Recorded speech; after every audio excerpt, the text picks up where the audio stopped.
Anies Baswedan mengatakan bahwa pembangunan jalan tidak berbayar di masa SBY itu lebih besar daripada era Jokowi. Kemudian mantan Wakil Presiden Yusuf Kala mengatakan bahwa pembangunan proyek jalan tol hanya berpihak pada orang kaya.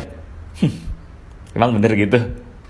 Jadi gini, bakal calon presiden yang diusung oleh Partai Nasdem Anies Baswedan membandingkan pembangunan jalan yang dibangun di era pemerintahan Presiden Jokowi dengan yang dibangun pada masa pemerintahan Presiden SBY.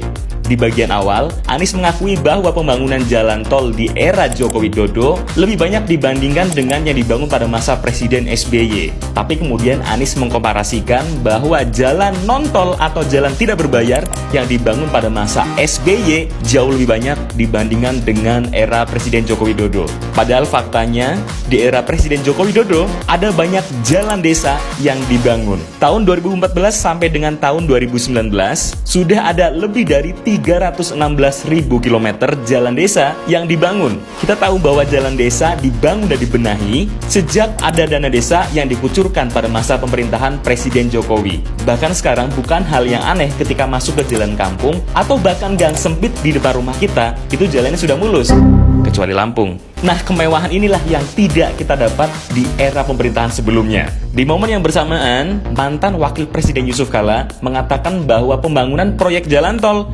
hanya berpihak pada orang kaya. Padahal, usut punya usut, perusahaan milik JK ini juga pernah menjadi penggarap proyek jalan tol Jakarta Cikampek pada tahun 2018 silam.